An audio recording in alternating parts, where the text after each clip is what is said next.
Bienvenidos a Permiso para Clave, un podcast donde conoceremos a la persona que hay debajo del uniforme, su micro o su pluma. Permiso para Clave, vivencias, anécdotas y sucesos de aquellos que dedican su vida al mundo de la seguridad. Bienvenidos a una nueva entrega de Permiso para Clave.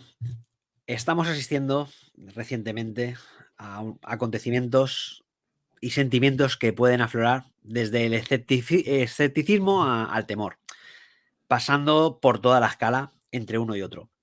Al pasar de los días en el que el tablero mundial vuelve a jugarse en el este de Europa, como aquellos tiempos en los que soviéticos y estadounidenses hilaban fino para no acabar en un invierno nuclear, estamos de rabiosa actualidad por el conflicto entre ucranianos y rusos, en el que básicamente y de una manera directa o indirecta está todo el mundo, especialmente Europa, jugando también en esa guerra. Pues bien, tenemos a una Rusia renacida o aspirando a ser otra vez aquella sombra de la Unión Soviética que fue, de la mano del ex KGB Vladimir Putin, la cual está mostrando músculo ante unos Estados Unidos que parece que ha comenzado su ocaso imperial, algo que quizás a Joe Biden le puede hacer despertar de su letargo, o no, quién sabe, y con China frotándose las manos detrás de todos estos acontecimientos, mirando para posicionarse en el lugar que tantos años lleva esperando. Y Ucrania, que digamos es la que ha puesto el tablero de la partida y en cierto modo es el convidado de piedra. Hemos resumido a grosso modo las noticias que han acontecido en este mes y poco de conflicto que llevamos, pero básicamente queríamos poneros en el contexto de lo que hemos venido a hablar aquí hoy. Hay infinidad de reportajes que nos han mostrado a la población civil ucraniana y a voluntarios paramilitares que han arribado a Ucrania desde diversas partes del mundo, también al lado ruso, pero parece ser que las noticias desde el lado ruso son un poco más opacas o los más medias no les han dado la publicidad que requería porque básicamente se han puesto, parece ser, en el lado de los buenos. Y como decíamos, hemos visto innumerables reportajes de población instruyéndose en tablas de combate, ejercicio de tiro, movimientos básicos de infantería, etcétera, etcétera. Hemos visto desde adolescentes en edad escolar a mayores que incluso vivieron o llegaron a vivir bajo la bandera soviética. Todos tienen en común su predisposición a empuñar las armas y defender la integridad territorial de su patria. Pero, ¿qué pasaría en nuestro país en un caso similar al ucraniano? ¿El español ha perdido su ADN guerrero, el cual paseó por medio mundo durante siglos? Estas y más preguntas vamos a tratar de contestarlas con nuestro invitado de hoy. Volvemos a contar con la presencia del doctor Chulilla, antropólogo y colaborador de diversos podcasts de seguridad y defensa. Bienvenido a Permiso para Clave, doctor. Pues bien hallado, hombre. ¿Qué tal estamos?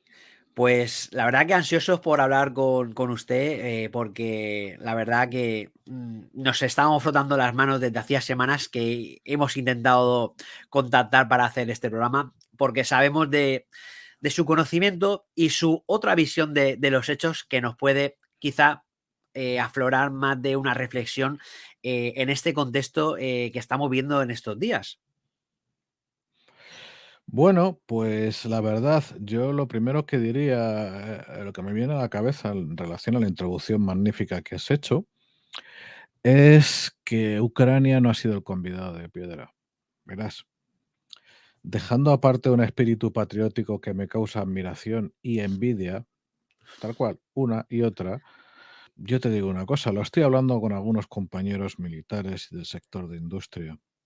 Una de las mayores inversiones que puede hacer Europa cuando acabe esta maldita guerra es invertir parte del dinero de nuestros impuestos europeos en cuando se establezca ya definitivamente el alto el fuego, en traernos a expertos ucranianos a que nos enseñen a nosotros cómo hacer esa guerra, a darle la vuelta, porque se habla mucho de la increíble torpeza rusa, de la pérdida brutal reputacional, que esos rimbombantes BTGs,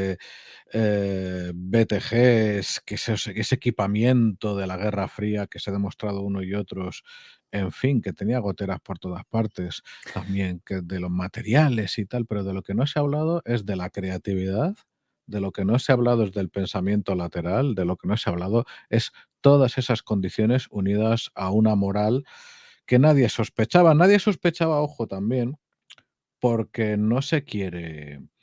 Durante años era un conflicto olvidado, era algo que estaba, que el olvido era el precio a pagar porque siguiera fluyendo el gas a Europa. Y entonces, pues no sabíamos lo que pasaba por ahí, hasta nos hemos tragado narrativas demenciales del genocidio en el Donbass, por ejemplo, que era absolutamente idiota, pero que era algo que mantenían aquí ciertas cadenas pagadas por el Estado ruso. Llámese RT, llámese Sputnik, etcétera. Y ahora, pues parece que muchas cosas se dan la vuelta, pero lo más importante de todo esto es que hay una serie de condiciones que permiten que lo impensable se haya vuelto inevitable. Que pudieran los ucranianos pudieran resistir esas primeras 72 horas y llevarle la contraria a Vladimir Vladimirovich y que no tuviera su desfile triunfal a principios de abril por las calles de Kiev y poner a un sátrapa local como el que tiene en Bielorrusia, pues ha debido a esa multiplicidad de factores que uno de los cuales nos trae aquí, ¿no? Yo no hablaría de espíritu guerrero porque hay que decir una cosa, Pedro, la guerra es una mierda, Totalmente de gordísima. acuerdo. Es repulsiva. Cuando yo he escuchado, mira, yo los primeros días de la guerra, pues le presté mucha atención, como mucha otra gente, pero como no vivo de ello, me he llegado a saturar muy rápidamente, tanto de los acontecimientos, aunque los trato de seguir, como sobre todo de los comentarios deshumanizantes. Cuando se oyen bromitas, cuando se leen observaciones inanes sobre lo que ocurre cuando vuela por los aires un Bromenaya Machina no me acuerdo cómo era la otra, vamos, un BMP, que lo ves reventando, un carro que dicen, hoy el campeón del lanzamiento de torre de T-72 son estos señores, y ves en la torre a 100 metros, ¿sabes lo que le ha pasado a la gente que estaba ahí dentro? Claro. ¿Sabes lo que es cocer a 3 seres humanos o a 10 seres humanos dentro de un ataúd de acero o de aluminio? Es que es un tema, la verdad.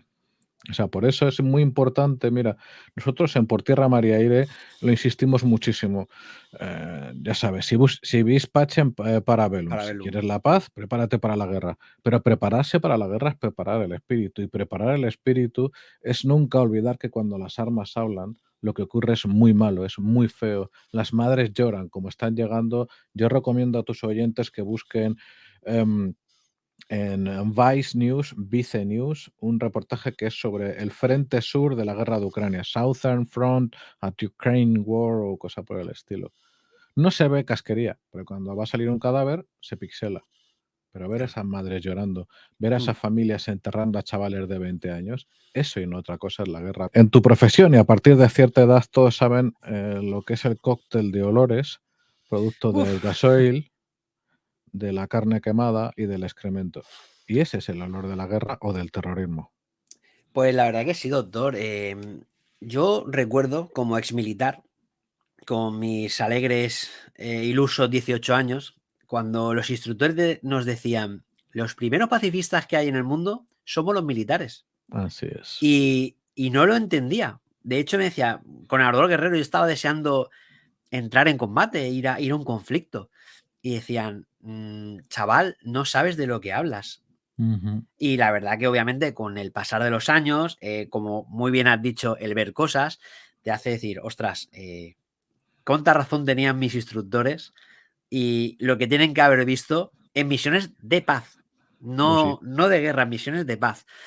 Y aprovechando al hilo de lo que estabas comentando, y quizá mi introducción se ha podido malentender, No, no, estaba en, clarísima. en Occidente hemos tomado parte, obviamente, por el lado ucraniano, porque está claro que hemos visto que su soberanía ha sido violentada, ha sufrido un ataque sin una declaración de guerra. Esto es importante decirlo. No ha habido una declaración de guerra por parte de Rusia hacia Ucrania. Es una operación especial, como dice Vladimir. Pero claro, si levantamos un poquito más la vista e intentamos buscar información, sobre todo de periodistas, digamos, freelance, que se han metido en la otra zona, pues descubrimos realmente los horrores de la guerra, y es que ni unos son tan malos, ni otros son tan buenos. Y por ambos lados parece ser que están habiendo crímenes de guerra, como es normal en una guerra, y que al fin y al cabo, pues parece ser que ambos bandos están haciendo sus tropelías, tanto en la zona, digamos, prorrusa, como en la zona donde los rusos han querido imponer su presencia y su dominio. Hombre, ahí yo discrepo y te diré por qué.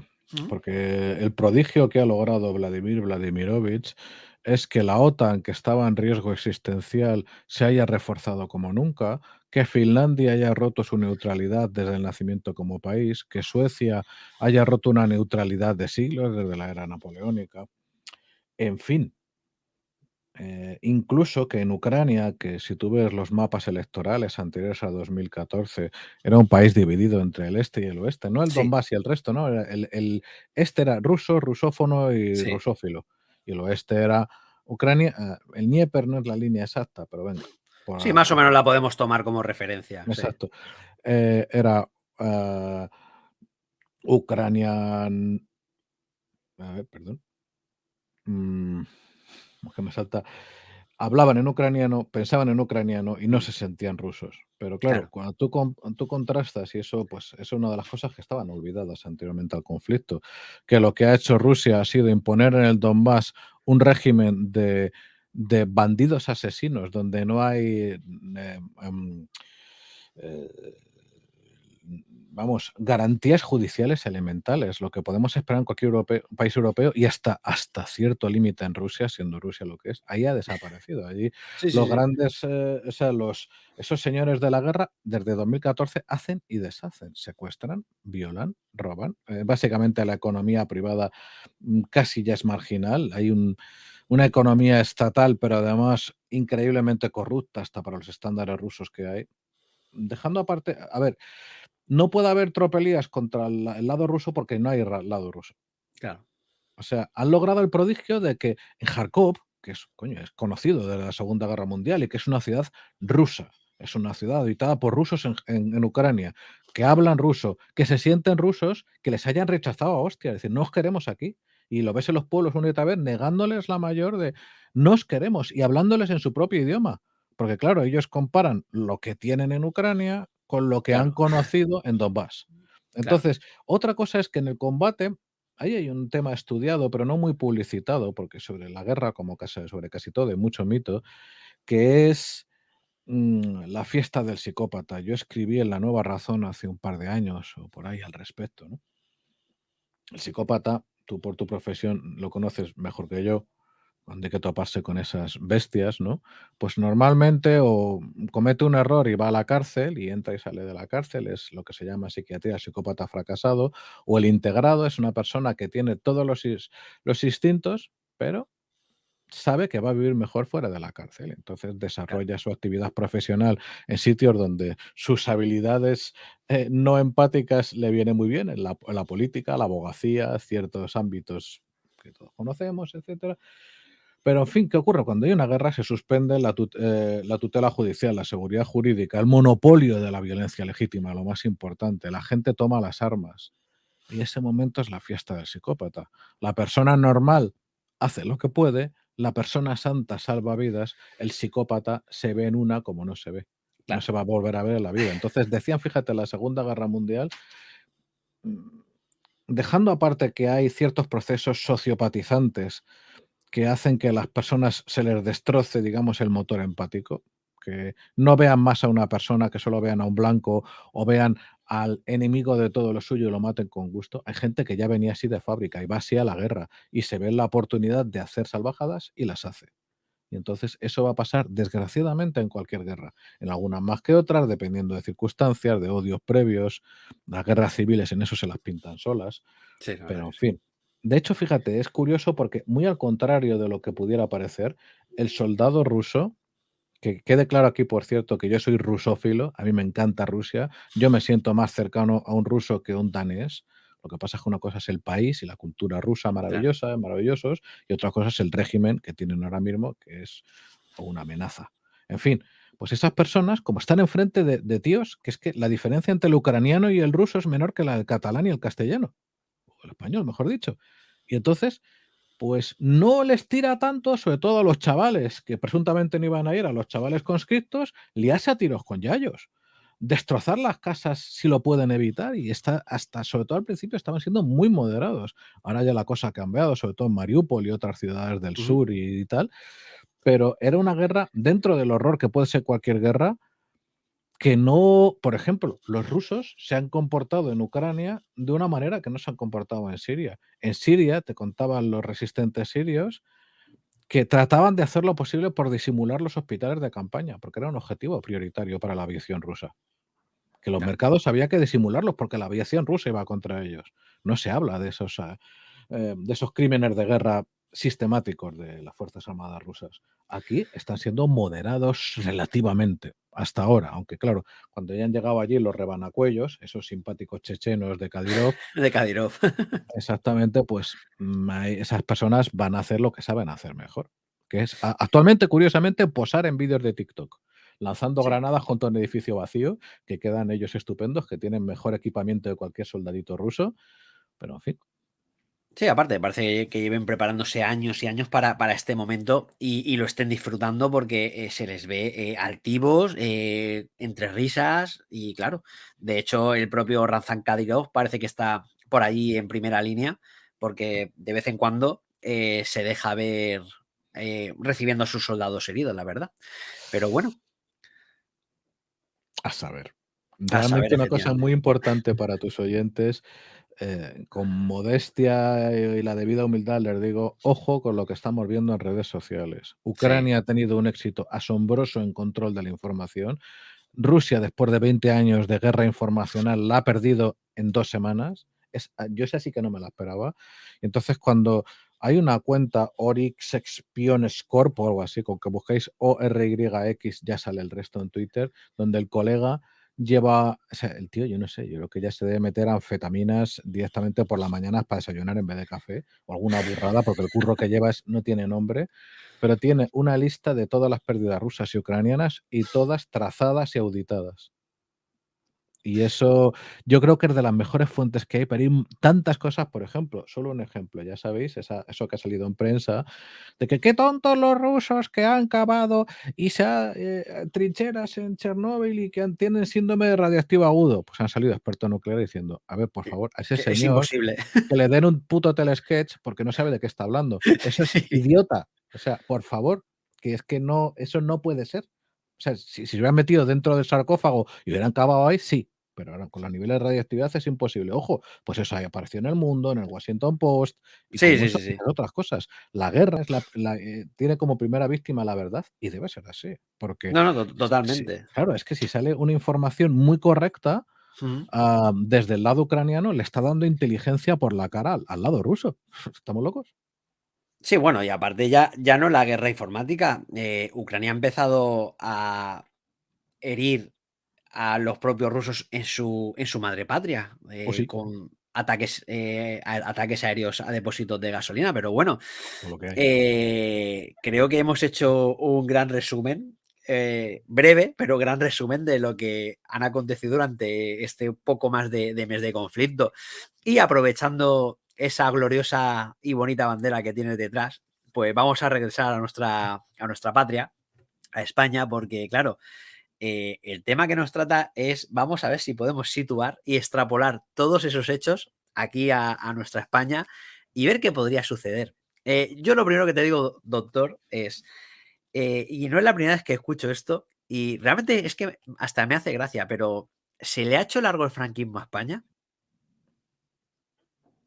Eh, no sé, yo creo que Franco está demasiado vivo. Yo recuerdo la muerte de Franco. Yo tenía 4 años y causó mucha impresión. No entendía muy bien qué pasaba, lo veía en la tele en blanco y negro, nadie me explicaba nada yo tomé mis propias conclusiones, que eran evidentemente las conclusiones absurdas de un niño de 4 años, pero vaya, yo del franquismo me acuerdo por mis recuerdos de mis primeros 4 años de vida que te puedes imaginar. Que Recuerdo es, burros en el pueblo y cosas por el estilo, pero a ver, el problema que tenemos es que esa parte del pasado está hipertrofiada en la sí, perspectiva del presente y del futuro.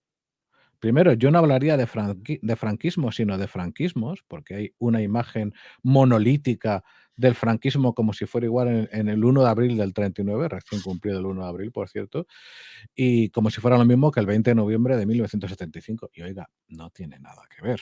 Y en nada, nada. segundo lugar, es que España existía antes. Es que la bandera bicolor existía antes. Es enseña nacional oficial desde tiempos de Isabel II y enseña de la Marina Española desde tiempos de Carlos III.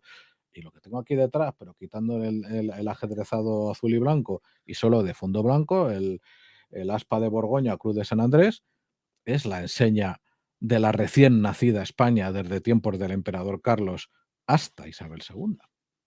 No era de la nación, era de los ejércitos de España, pero es lo que había. Entonces, claro, es que el franquismo cuando además, a mí hay una cosa que sí que me molesta particularmente, que es esos aguerridos luchadores contra Franco después de 40 años muerto. Oiga, la lucha hay que hacerlo cuando la persona está viva, te la juegas, te sale mal, vas a la cárcel o te pasan cosas Claro. peores. Pero que me hablen ahora de lucha contra el franquismo y el fascismo, no sé, Sí, creo parece un poco fuera de lugar realmente, porque así vamos, es. Hitler, Mussolini, propio Franco, Pero Pinochet fíjate, inclusive, es el que problema vamos, que tenemos es que antes de nuestra desgraciada y malhadada guerra civil, eh, yo diría que la inmensa mayoría del pueblo español amaba, como cualquier otro pueblo, a su país y a sus símbolos. Tuvimos el error, y aquí me voy a mojar sin ningún tipo de problemas, el error histórico de aceptar durante unos años una bandera ahistórica, la bandera tricolor. Y no ujú, digo yo, no soy yo quien lo dice el único. Hay generales republicanos después de la guerra que dicen, nuestro error de nacimiento fue cambiar la bandera y entregar al enemigo la enseña nacional por la cara, sin hacer nada a cambio. Em, y claro, a partir de ahí el problema es que no diría tanto en el franquismo inicial, pero sí en el tardofranquismo y la transición, se va produciendo la construcción de una narrativa por primera vez en la historia netamente antiespañola. Hay personas que por motivos muy complejos, con, digamos, distintos perfiles de opinión y de acción propagandística, rechazan su identidad. Yo lo puedo entender en el caso de un independentista. No lo puedo entender en el caso de un manchego. Entonces, ¿usted qué quiere ser? ¿Esquimal? ¿Quiere formar parte del imperio libre de la Antártida? Porque alguna nacional. ¿O quiere ser apátrida? Es muy incómodo. Yo he conocido apátridas, ¿eh? Hay personas que no tienen sí, pasaporte y es una ujú, basura no tener pasaporte. sí, totalmente. Entonces, claro, entonces el problema que tenemos es que junto en su momento con el rechazo a España, seguro que te viene a la cabeza algún político que decía, yo no puedo decir la palabra España, no pues se me pone la boca fea cuando digo la palabra España. Pues también se rechazó en su momento al ejército. El ejército ha hecho una labor absolutamente excepcional de reinvención, de aprovechar las misiones de paz tanto para entrenamiento como para cambiar su significado y significantes de cara a la Ujú. población. Pero hay una desconexión con eso y con el fin del servicio militar obligatorio que llevó a cabo el gobierno de Aznar, de desconexión profunda con respecto a las Fuerzas Armadas, con respecto a la cultura de la defensa y sobre todo y ante todo con respecto a la realidad. Fíjate, un gran amigo mío que lleva un podcast, vamos, top, que se llama Guerra Acorazada. Es un cabo en la reserva del ejército austriaco y un portento en conocimiento de guerra blindada moderna. Muy bien. Pues en Austria, como se ha construido la cultura hasta ahora, hay un rechazo al ejército, a las Fuerzas Armadas, a lo militar brutal. No me preguntes cómo se dice el mote que les ponen a las fuerzas de operaciones especiales austriacas, pero es algo así como no sé cuántos Fausen, o sea, comedores de serpientes. ¿Por qué? Porque es como reírse en la cara de esa peña. Una persona que se mete de soldado se le tiende a mirar por encima del hombro. Hay un rechazo muy fuerte, ¿no? Y claro, hasta yo diría, bueno, en cierto sentido, ganamos la Guerra Fría, el peligro desapareció. La tiranía de la geografía es positiva para Austria, para Bélgica, porque no está rodeada de enemigos. Pero nosotros vivimos en nuestro cachito del mundo, es un cachito que no es tan seguro. No, la Que verdad si que salen no. las cosas mal, pues hay 100.000 españoles que corren peligro su hacienda y sus vidas.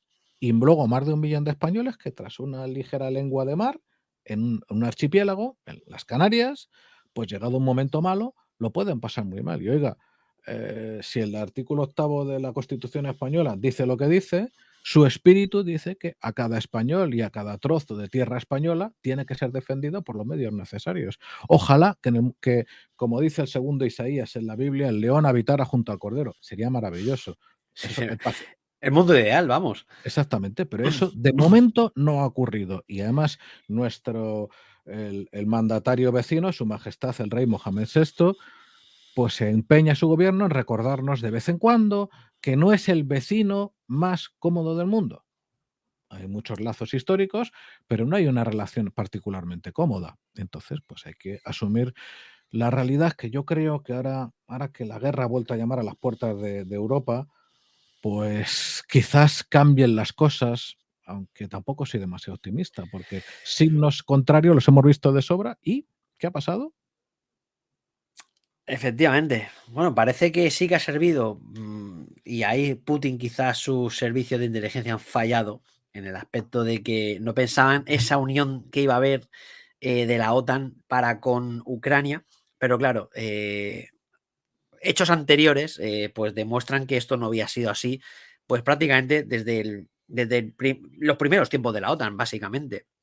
Pero bueno, doctor, lo que yo venía a decirte del dictador cuando te decía si se había hecho largo el tardofranquismo, es porque en aquella época, obviamente, pues España tenía un ejército, contando tanto profesionales como reemplazos, pues digamos, comparado con el de hoy día, bastante elevado en lo que a soldados se refiere. En medios, obviamente, pues éramos pues, una potencia media. Eso sí, teníamos un portaaviones. El El ejército Dedalo. que tenía un portaaviones, el Dedalo precisamente, pues hacía situar a tu armada o la marina, según el país de que se hable, pues en el club de los países selectos. De hecho, aunque hoy en día, borrado del imaginario popular, se produjo el último conflicto bélico en el que España formó parte, activa como contendiente. Hablamos de IFNI, de la guerra de IFNI, con nuestro vecino, precisamente tú lo has nombrado, del sur, Marruecos. Profesor, ¿el servicio militar obligatorio era ese hilo que mantenía a la población en contacto con la defensa?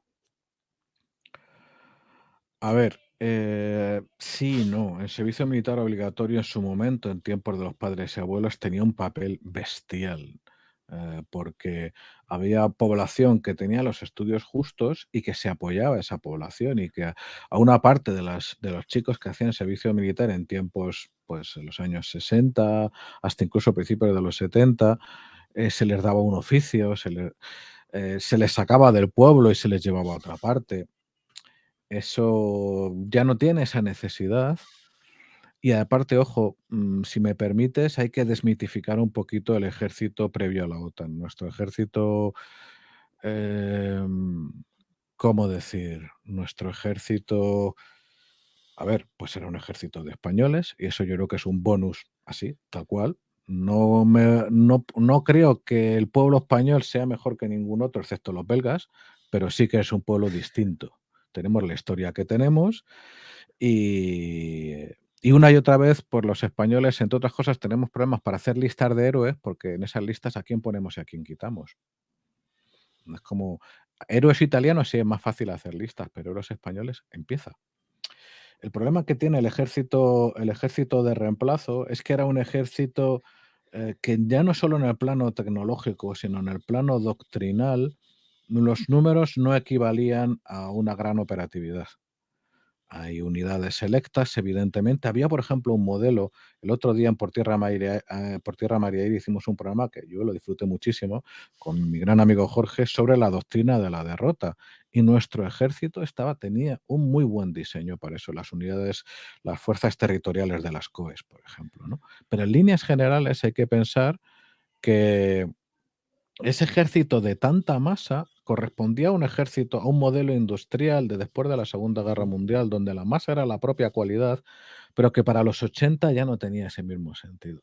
Si nuestro ejército se hubiera enfrentado a unas fuerzas realmente de entidad, la habríamos pasado mal, porque nos faltaban el salto que el ejército español ha dado, las Fuerzas Armadas españolas, perdón, han dado con nuestra integración en la OTAN. Mira, cuando se habla, por ejemplo, de, es que Marruecos ahora ha comprado tal sistema, desde los M1 Abrams, los carros de combate, a los F-16, a lo que sea. Lo que nunca se tiene en cuenta, y eso, pues que tenga amigos militares, no tiene más que ir a preguntárselo, es la diferencia que no da el hierro, sino que da el entrenamiento y la doctrina. Cuando tú tienes a personas, a profesionales que llevan décadas formándose en misiones y en grandes ejercicios con la OTAN, que tiene procedimientos comunes con la OTAN, que es interoperable con la OTAN, incluso en fuerzas que fueran más o menos comparables o al menos que hubiera dudas en torno al hierro, la doctrina y el entrenamiento marcan por completo la diferencia. Entonces, en mi época, el servicio militar obligatorio, pues había gente que iba a unidad de combate y aprendió un montón de cosas. Un amigo mío fue al regimiento de cazadores de Jaca y trajo unos recuerdos maravillosos, se lo pasó pipa, el tío hacía rappel, hacía esquí, vamos, era un tío, era y es un tío muy deportista y se lo pasó pirata, pero otra gente estaba en oficinas todos los 18, 12 o 12 meses de mili. Y eso, ¿qué contacto hay con? Hay un contacto, sí, evidentemente, en la formación inicial, hay la vida castrense tiene una forma especial de funcionar, ya sabes, tú lo sabes mejor que yo, el primer tiempo de saludo y el sin novedad. Totalmente. Claro, pero más allá de eso, una buena parte de la población española, bueno, pues ponte que habían pegado 80 tiros con el chopo. Y Claro, ya sí. está, esa era su formación.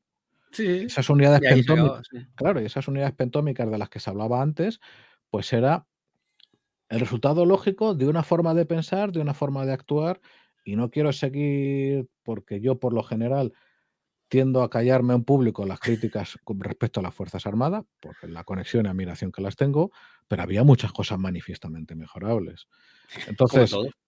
claro, como en todo, y se mejoraron, que eso es lo mejor. Sí, Pero el problema que yo veo es que desde los tiempos de IFNI no había realmente una conexión con la realidad de la cultura de defensa. La gente antes estaba el servicio militar obligatorio, pero eso no hacía que las personas tuvieran, pongamos por caso, no digo ya una mili como la israelí, que no tiene absolutamente nada que ver no solo la zona, sino la constitución de las Fuerzas Armadas, sino claro. como la suiza o la finlandesa o la noruega, era otra cosa. Fíjate que la noruega no se han visto en guerra desde la Segunda Guerra Mundial, pero ellos tienen en mente, con el vecino que tienen, Claro. una preparación y con el trauma histórico de que fueron invadidos, de que fue, coño, menuda mierda, que llegaron estos colegas y nos recorrieron el país entero.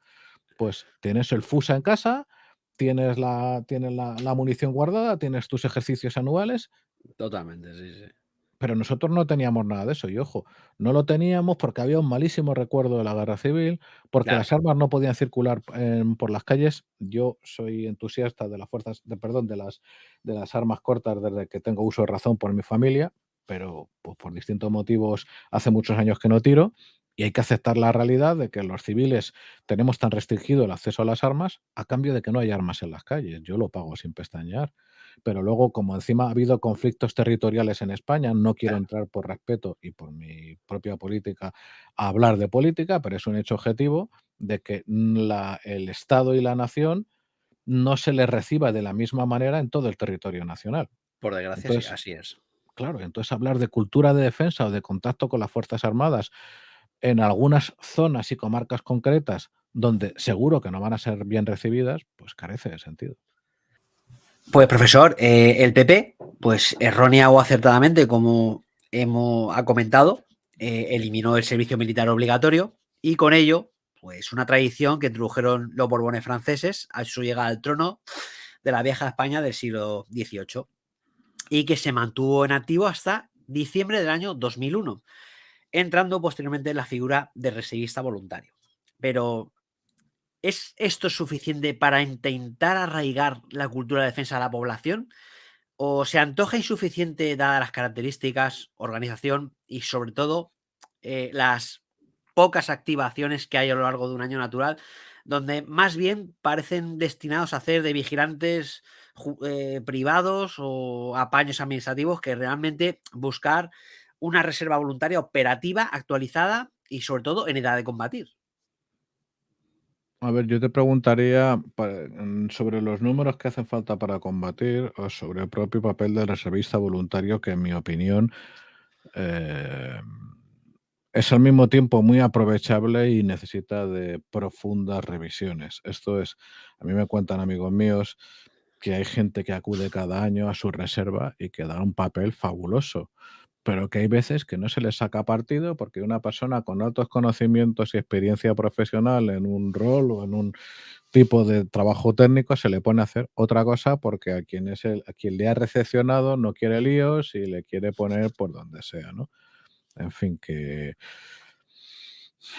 no sé, es que, a ver, más allá de eso y de que también no es una figura que que tenga una incardinación del todo clara desde el punto de vista operativo, están los equívocos. Por ejemplo, como lo acaban llamando el cibervoluntariado, es una broma, colega.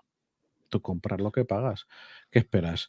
Que gente que en España faltan, que no tenemos gente de ciberseguridad, ni mucho menos en grandes números, va a entregar sus vacaciones cada año o lo que fuera para mantener la seguridad del país.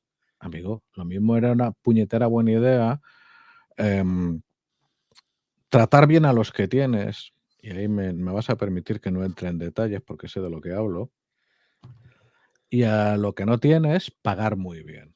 Y no digo irnos a a una gran cárnica o algo así, sino hacer algún tipo de cambiar o adaptar en lo que se pudiera la normativa de contrataciones para no tener que montar un concurso oposición y traerte a personas según necesidad, pero pagándoles un precio de mercado.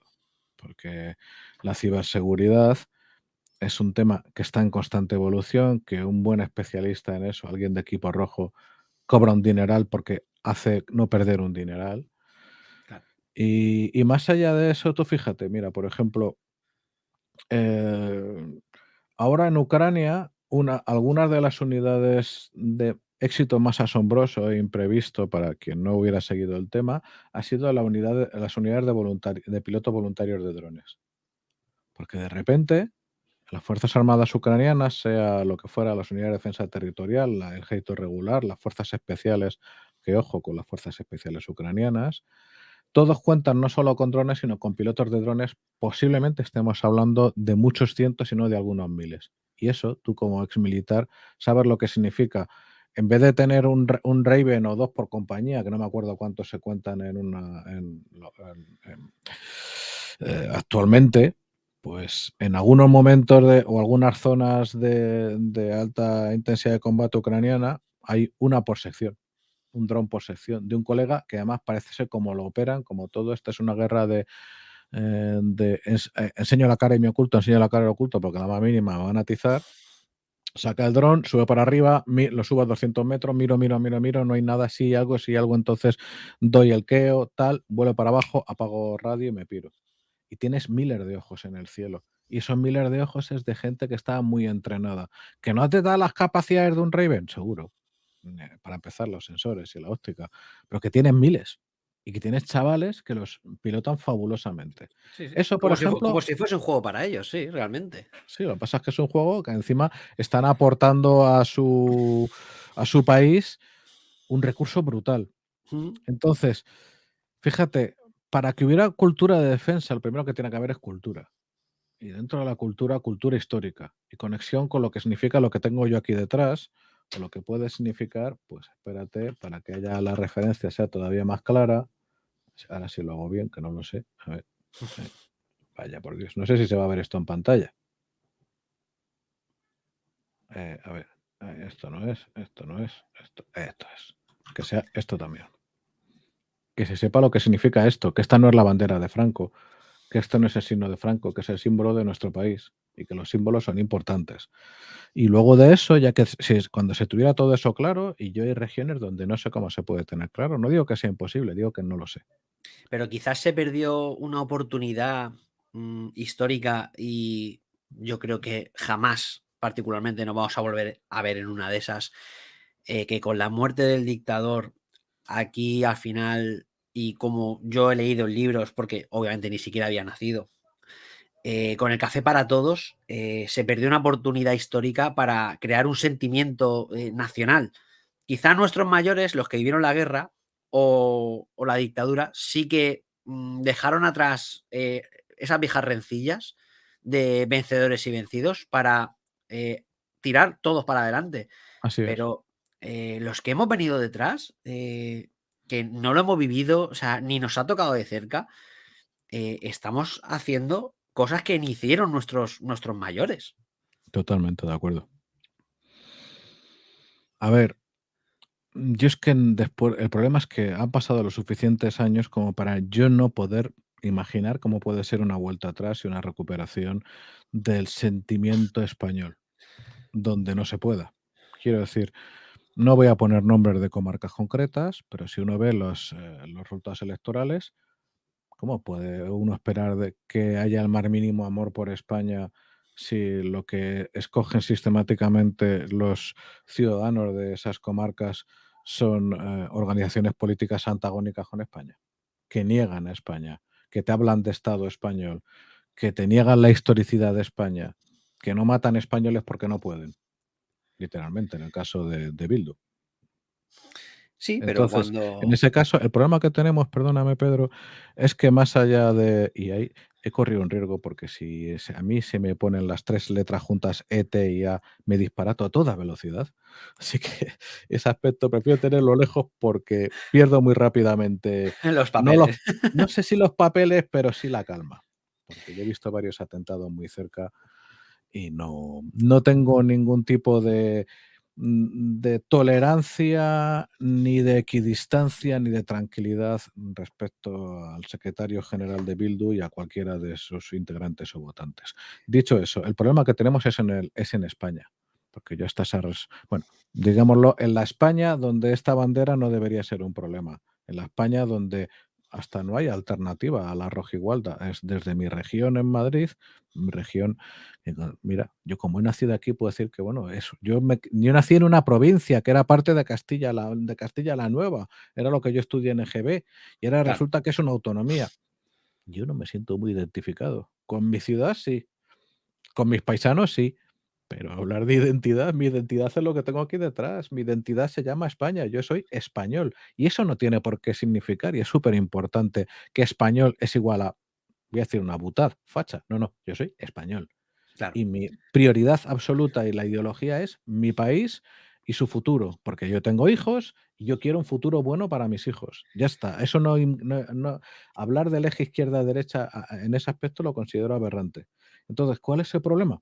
Que hay parte de mis vecinos, hay parte de habitantes de otras regiones de España donde o se les ha inventado una identidad regional y ahí, como hijo de andaluza, pongo a la identidad nacionalista andaluza como una aberración desde tiempos de Blas Infante, hasta sitios donde no hay ni nacionalismo, pero sí hay rechazo a España.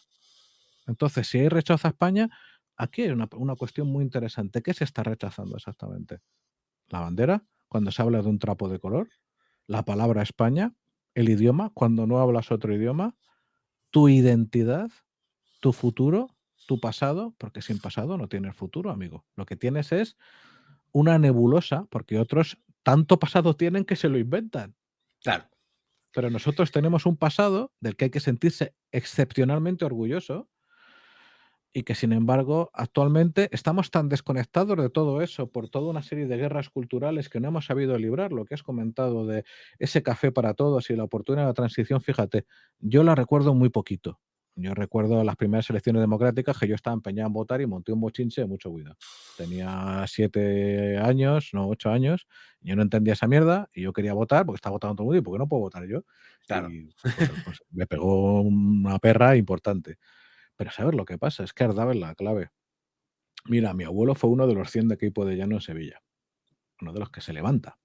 Mi abuelo, cuando yo le preguntaba de chiquito, se me fue muy pronto el hombre, eh, él me hablaba con total asco de la política, me hablaba de los mismos perros con distintos collares. Pero además de eso, de la guerra lo que me decía es todo con tal de no volver a tener eso. La gente que recordaba la guerra tenía tales recuerdos en el corazón, tanto suyos como de sus padres. Mi padre nace recién acabada la guerra, que estaban dispuestos a pagar cualquier precio y pagaron un precio excesivo, que fue la desconexión con las causas reales de esa guerra.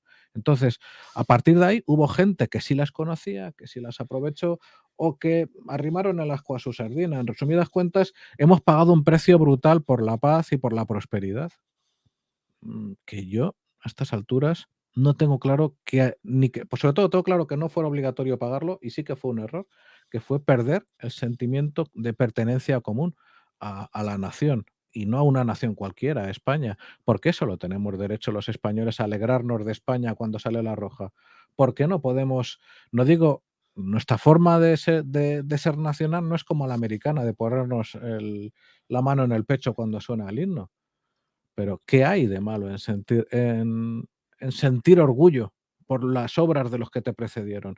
¿Qué hay de malo en sentir orgullo porque has creado una civilización al otro lado del mar? El problema es que se ha enseñado a una parte de la población a que todo eso es malo. En otras palabras, a que lo suyo es malo, a que tienen que avergonzarse de ello.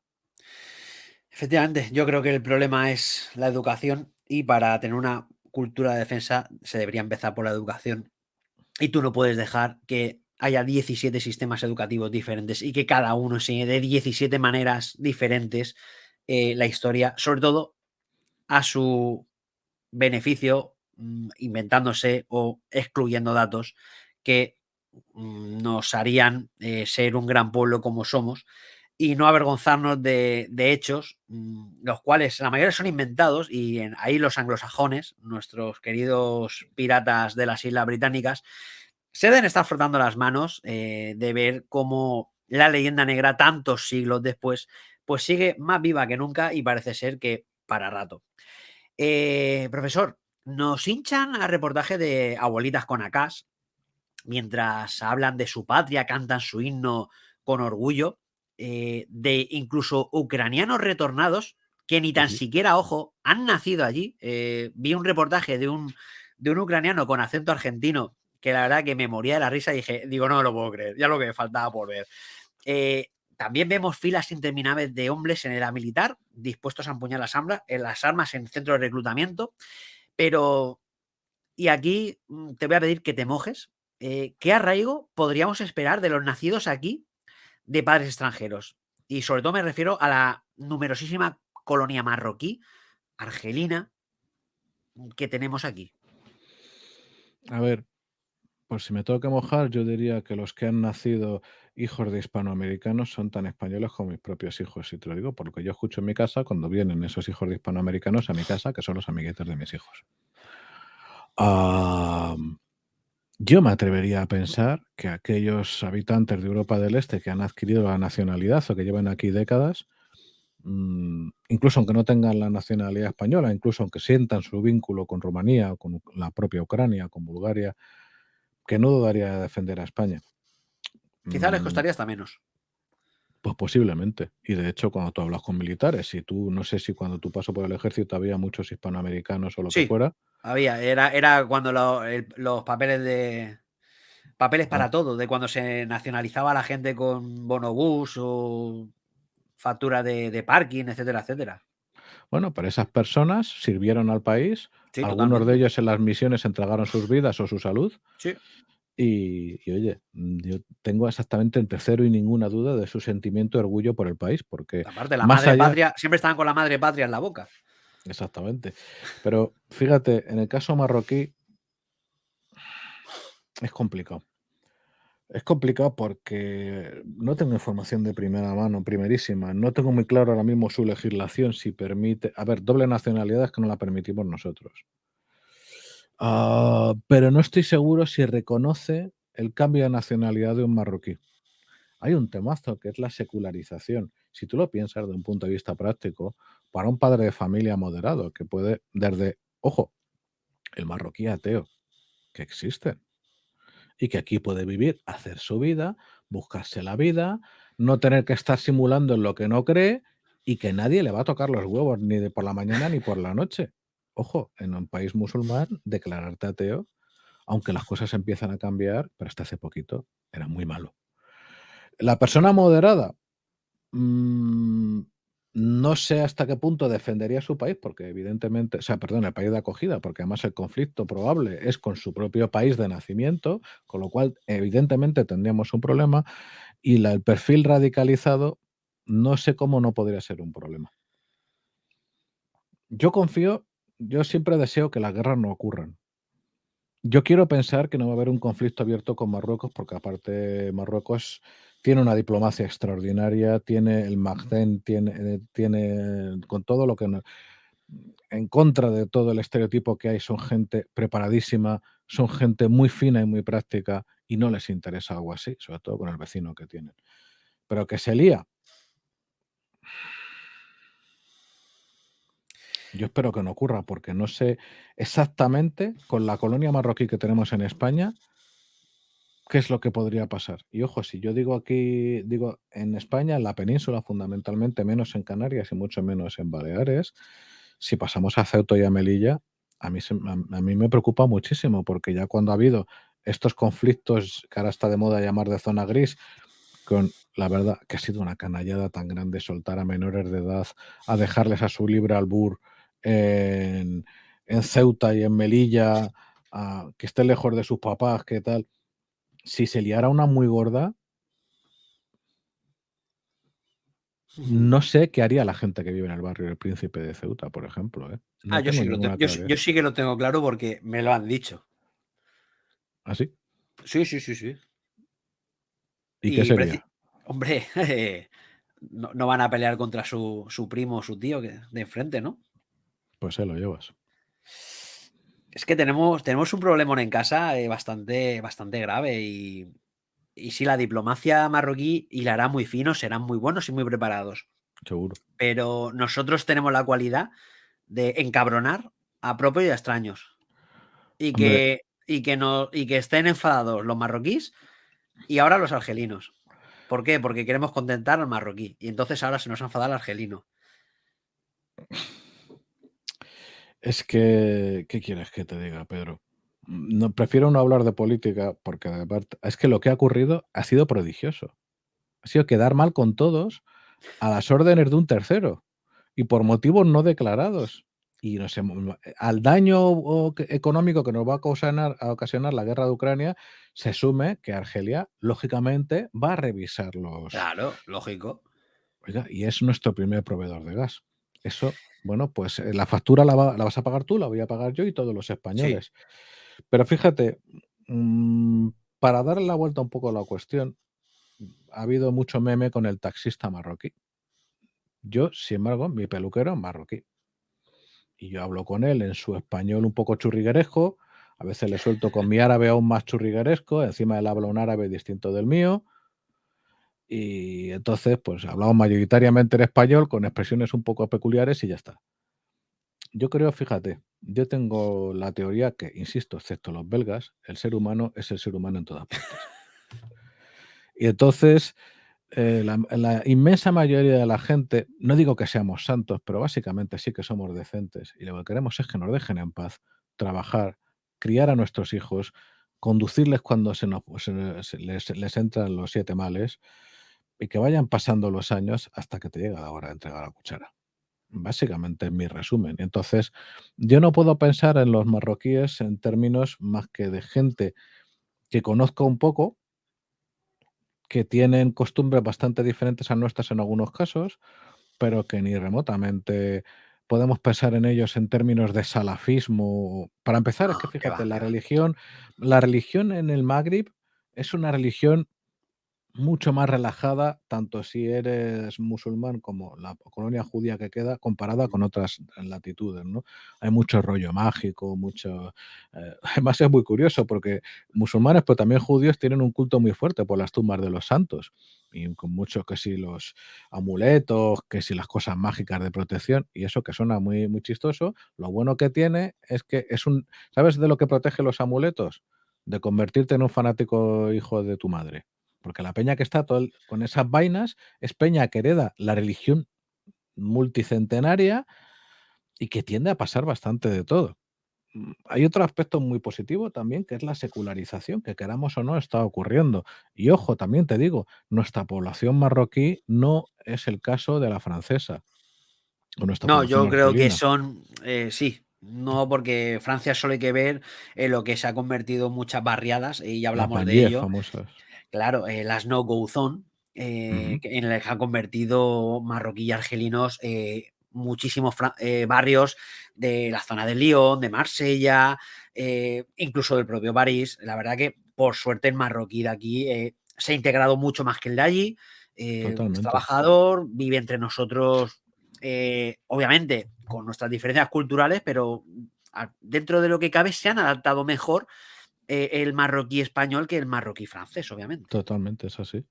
Entonces, yo quiero pensar que si llegáramos al improbable y muy desgraciado caso de un conflicto abierto, la lógica me dicta que la inmensa mayoría de la colonia marroquí en España estaría en perfil bajísimo de ay, ay, ay, ay, ay, que no me toquen. Incluso no negaría que, llegado el caso, ellos ayudaran a señalar al compatriota malnacido que quisiera atentar contra españoles, porque además, pues desgraciadamente no es la primera vez que pasa. Pero es que, a ver, la cultura de defensa debe ir más allá de eso. Ahora estamos en un choque. El mundo ha cambiado desde el 24 de Sí, febrero de sí, sí, sí, 2022 efectivamente, pero y, radical. y la guerra ha llamado a las puertas de Europa. A nosotros somos los que estamos más alejados, Mm. pero están viniendo refugiados aquí. Fíjate, yo creo que la cultura de defensa, lo más importante de la cultura de defensa es la conexión con la historia y con la realidad, de prepararnos para que la paz no es el estado inmanente ni más probable de las sociedades humanas, por desgracia. Y entonces, creo que también hay que prepararse para un futuro en el que vuelvan olas terroristas, por ejemplo, que es otro tipo de guerra, que la conocemos muchísimo mejor, que probablemente tendrán otros actores distintos a los que ha habido antes, pero que tendrán los resultados de siempre. Y la cultura de defensa es muy importante. ¿Para qué? Imaginemos que tenemos una segunda ola de. Voy a ponerte un escenario muy, de momento, abstracto y esperemos que no se cumpla. Imaginemos que Vladimir Vladimirovich, como hizo en los años 70 el señor Brezhnev, que financió a ETA y a todo el euroterrorismo y los formó por actor interpuesto, en el caso argelino nuestro, que yo no sé cómo no les hemos devuelto el favor a los argelinos después de lo que nos hicieron con los etarras, pero en fin, el gas es lo que tiene, ¿no? Pues sin que le hiciéramos nada a la Unión Soviética, apoyó a ETA. Qué bien, 846 muertos, miles de familias destrozadas, miles de heridos de por vida. Y eso era sin motivo particular. Ahora nosotros les hemos mandado Instalaza C-90, les hemos mandado ametralladoras, media Europa ha surtido los arsenales ucranianos y con esas armas se han matado a soldados rusos y se le ha hecho caer en el ridículo, que importa mucho más que la vida de los soldados. Si antes no había motivo y financiaron el terrorismo, ahora tienen un motivo para financiar el terrorismo. No estoy justificando, ¿eh? Ojo, No, no, no, no. sino Hombre, tratando igual el motivo fue aquel, si recuerdas, aquella consigna de Ramón Serrano Súñez de Rusia es culpable, la hombre, división 250. Pero bueno, ya nos tendremos que ir muy, muy, muy, muy atrás. fíjate además que no creo que eso en el gran esquema de las cosas, a la Unión Soviética le importaba entre cero y nada, por no Sí, decir una buena básicamente. palabrota, ¿no? De, Pero de hecho, imagina, se respeta más a la división 250 o en la sí, propia Rusia que aquí. eso es, eso es. Eso es tal cual. Y eso, fíjate, eso es cultura de defensa. ¿Por qué? Correcto. Respetar Fachas, al enemigo. fascistas, falangistas. No, no, primero que no son enemigos de nadie en España, fueron a luchar a Rusia.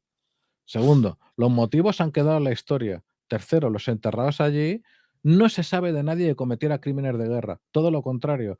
Hay testimonios abundantísimos de la población que decían antes con los españoles que con cualquier otro, incluido el alemán, porque nos tratan como seres humanos y comparten la comida y no abusan de nosotros y no hay violaciones. Y que se lo digan a En- los ucranianos.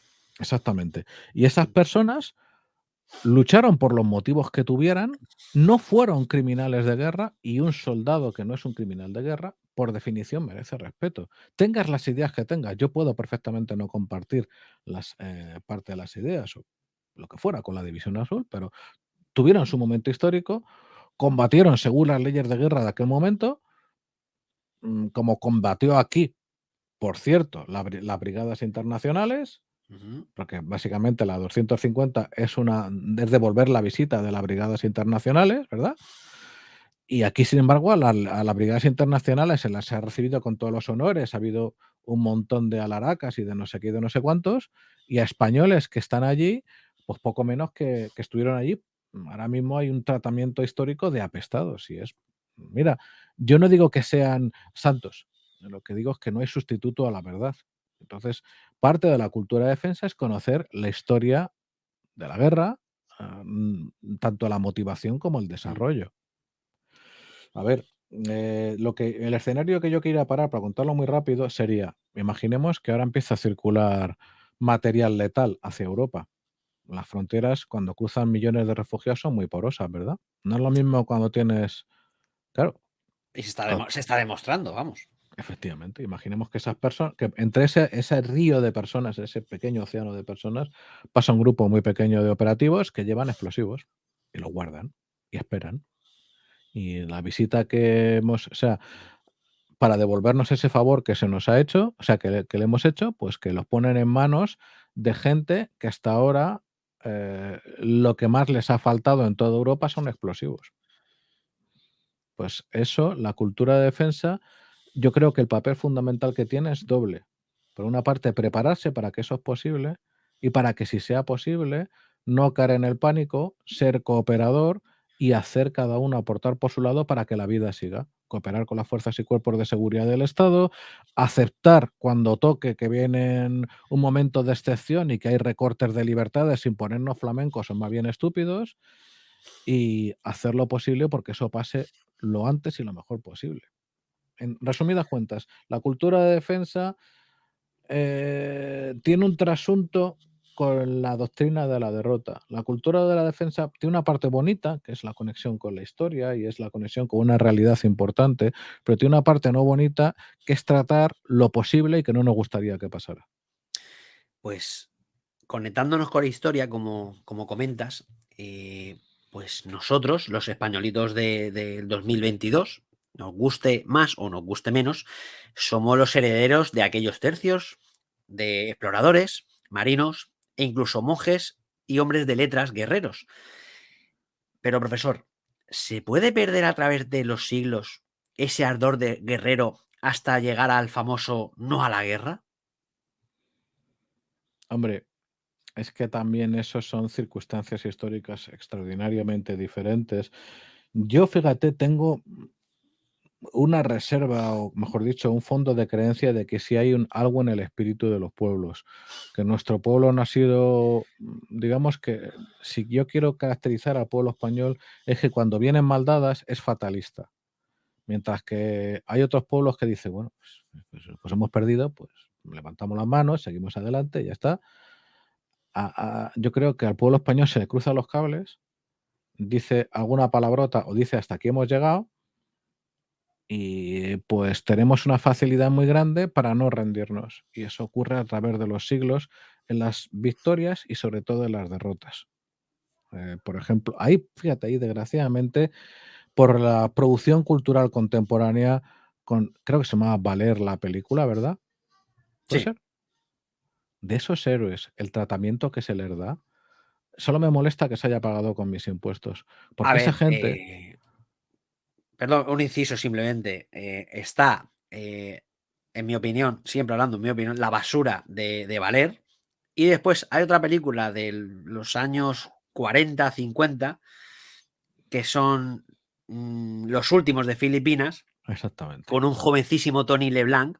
Es en blanco y negro, con Sí, sus cortes de diapositivas y demás, que es una auténtica maravilla y refleja el espíritu de aquel español de ultramar, que cómo se mezclaba con los tagalos, con los filipinos, y la verdad que es una delicia de película, la cual recomiendo, vamos, claro. está, Es que está tú libre fíjate. En YouTube y se puede ver Sí, perfectamente. es que la película de Valer es un insulto a la memoria de una gente que no es lo que digamos nosotros, que es que cuando finalmente se rinden y el que estaba menos herido tenía 3 taponazos en el cuerpo y había perdido una pierna, salen renqueantes de los restos del fuerte y los tagalos y los americanos, que luego se dedicaron a matar tagalos como si no hubiera mañana, por cierto, lo que no habíamos hecho nosotros, le rindieron una guardia de honor kilométrica en reconocimiento al valor de esa gente, más allá de todo lo razonable, lo lógico y lo esperado.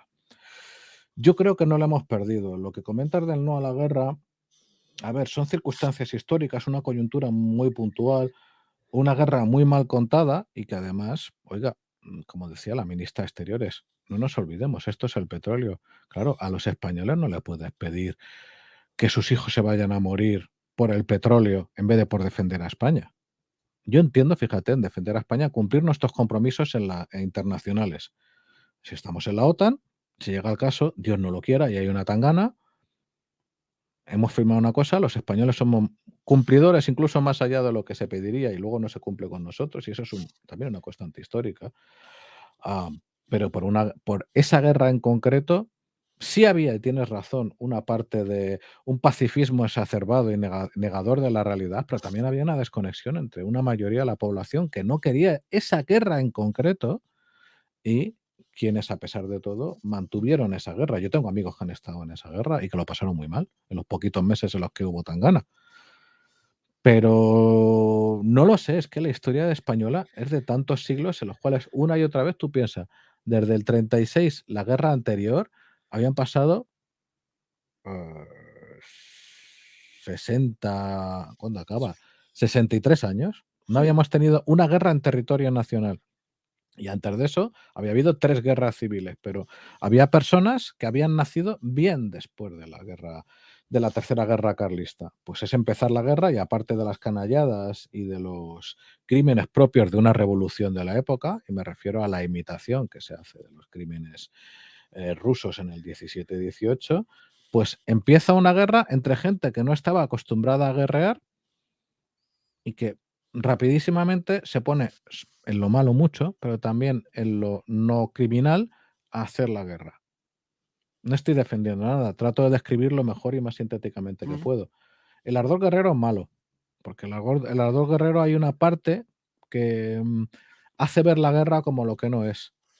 Yo diría más bien que lo que ha tenido siempre el soldado de España a través de los siglos y defendiendo casi siempre la bandera que tenía antes y luego después esta, aunque era, ojo, entre tus excompañeros, el aspa de Borgoña es un símbolo muy personal que portan muchísimos soldados en su propio equipamiento personal, porque Sí. hay una fuerte identificación con eso, más allá de los símbolos que tienen muchas unidades, ¿no?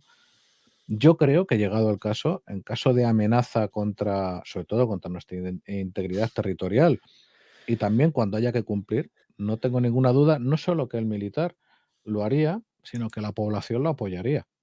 Porque tú fíjate, hasta el 24 de febrero del presente, la guerra era cosa que ocurría en otras latitudes, en Siria, por ejemplo. Se quedaba Y muy de lejos. exactamente, y de repente atiza en Europa, y de repente la perspectiva cambia por completo, y de repente las discusiones no tienen nada que ver como las que tuvieron lugar cuando ocurría la guerra en Siria, que ojo, la guerra en Siria ha sido ¿Y es?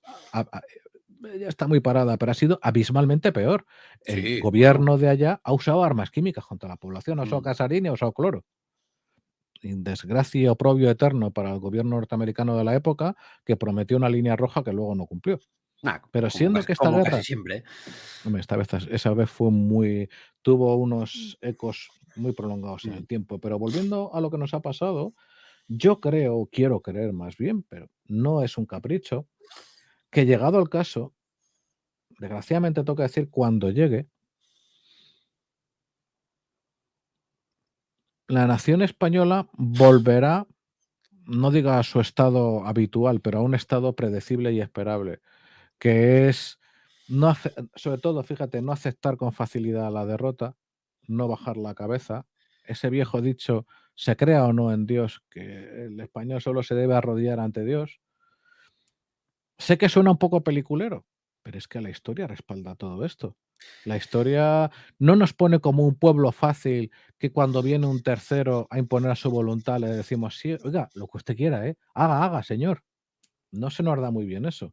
No, sí, franceses, romanos han sido testigos de ello, pero no sé, Sí. las encuestas de hoy en día dan un poquito de miedo o de reparo a la hora de pensar esto. Y quiero aprovechar, ya que lo hemos nombrado, que la espada de Borgoña, la bandera de nuestros tercios, a día de hoy sigue presente, como muy bien has dicho, profesor, en los guiones y los banderines de nuestras unidades militares, tanto en las compañías, etcétera, etcétera. Y sobre todo, antes de pasar a la siguiente pregunta, sobre todo me gustaría hacer una defensa del teniente Saturnino Martín Cerezo, que es el hombre que quedó al frente tras morir el capitán de las Morenas en Valer, al cual en la película de esta que hicieron se le ponían como de sanguinario, de que le importaba nada y menos la vida de sus soldados, y al cual precisamente acabó sus días siendo fusilado por la República en una de esos paseos, de esas sacas, siendo el hombre ya un anciano y estando en la reserva como general. Pero bueno, es así como en España pues solemos tratar a nuestros héroes, por desgracia. Pero bueno, profesora, no nos vayamos, que nos metemos en historia y nos vamos. Estamos asistiendo, por eso decía lo de las encuestas, a la era del buenismo, de lo políticamente correcto, en la que las señas propias de identidad pues, se esconden por falsos respetos a otras culturas que no nos son propias, y que en sus lugares de origen quizás ese respeto pues, no sería recíproco realmente. Pero ¿es la dejadez de un país el principio de su fin, tal y como lo habíamos conocido a través de su historia? Ojo, no hablamos de racismo, ni de xenofobia, ni discriminación, etcétera, etcétera. Vaya eso por delante. Tan solo notamos pues, lo que se puede ver en nuestro entorno europeo más cercano. Se puede citar aquí a Francia, a tu querida Bélgica, por poner dos ejemplos. O más recientemente pudimos ver en La Sexta como Jordi Évole entrevistó a Morat, ese chico nacido en España, criado en España y delinquiendo en España, que ha aprendido bien el discurso victimista para justificar sus acciones y decir, pues por ejemplo, como dijo y ha sido titular en la prensa, que Marruecos es su país. Ahí lo llevas. A ver, yo creo que trasciende mucho a las modas pasajeras o a las encuestas. El ordenamiento jurídico en esto es mucho más claro, desgraciadamente. La ley del menor, por ejemplo, es una aberración jurídica absolutamente elemental, esa es mi opinión particular y sé que es minoritaria, que yo básicamente la atribuyo a que me iba a meter en un jardín tan gordo que me lo voy a ahorrar. Pero vamos, cuando hay personas, yo mira, te voy a contar una pequeña anécdota. Mis padres, bueno, ahora mi padre, mi madre falleció durante el COVID, vivían en las cercanías de la Puerta del Sol y durante un tiempo por ahí pernoctaron una famosa banda que eran los moritos de la banda del pegamento, o los moritos del pegamento también, que eran chavales que esnifaban el pegamento y que eran ultraviolentos y que por la ley del menor, como eran menores de 14 algunos, incluso eran menores de 16 la mayoría, la policía municipal les cogía, les llevaba Inimputables. a un centro, exactamente, bien lo sabes, los llevaba a un centro, duraban en el mejor de los casos 24 horas si les apetecía dormir en caliente, salían y volvían las andadas. No se le, o sea, a mí me decía la policía, yo estaba muy preocupado por mis padres, muy mayores. Eh, Me decían, no, si es que ese y ese tienen delitos de sangre. Y pues nada, porque la ley del menor dice lo que dice. La ley en general, nuestro ordenamiento jurídico tiene un gravísimo problema, que es que antecede el derecho individual a la protección de la comunidad. Que cuando más allá de la duda razonable hay una persona que es una amenaza para la sociedad, no se privilegia la protección de esa sociedad o de esas comunidades sobre esos derechos que casi pasan a tener una categoría de absoluto. Entonces, eso yo creo que es un símbolo mucho mejor de un momento en el cual las prioridades no son las adecuadas para el futuro de la nación y que ante la falta de amenazas, pues nos inventamos un alegre país de la piruleta. Las fuerzas y cuerpos de seguridad del Estado saben que este país de piruleta nada. Y máxime en los últimos tiempos, con las movidas de bandas, a mí me cuenta algún policía, buen amigo mío, que lo que está viendo este último año y medio no lo ha visto en la vida. Hombre, ahora le dicen bandas juveniles. Entonces, yo lo que creo es que hemos pasado unos años muy plácidos, muy buenos, hace décadas ya, que se logró erradicar de las calles la heroína por el simple expediente de hacerla alegal, de que la micra pasara de costar el equivalente de 40 euros de hoy a 3 euros de hoy, que más o menos viene costando la micra, ¿no? La lacra del terrorismo terminó. No voy a prolongar mucho, no voy a ir por ese lado, ya he visto por dónde cogeo, Sí. pero lo cierto es que no hemos vivido, la gente de menos de 30 años no puede imaginar lo que significa ETA para mí o para ti. No lo pueden imaginar. No puede imaginar que esas cosas no se ven solo en la tele. No saben lo que es cuando hay una explosión y sientes la onda expansiva que te entra en el cuerpo. Y empiezas, al mismo tiempo todo va a cámara lenta y a cámara rápida, los olores ya los he descrito, los gritos, los llantos, etcétera. Como todo eso no lo hemos vivido, nos podemos permitir el lujo de decir soplapolleces sobre que todo el mundo es bueno y el alegre país de Oz. Desgraciadamente, yo creo que eso ha sido unos años buenísimos en todos los sentidos, también en lo económico, en la paz social, El estado del etcétera. bienestar quizá fue demasiado bienestar. No, y además malentendido. Sí, Porque claro, las efectivamente, cosas, malentendido. No demasiado bienestar, quizás malentendido, claro, obviamente. claro, que no puede haber garantías con entera independencia de cómo se comporte una persona para darles ciertos apoyos o ciertas ayudas o ciertas cosas. Mira, esto es muy fácil. Am, la emigración ha enriquecido a España. Esa es mi opinión, que sé que no todo el mundo la comparte, pero yo la tengo clarísima por lo que yo veo en mi día a día.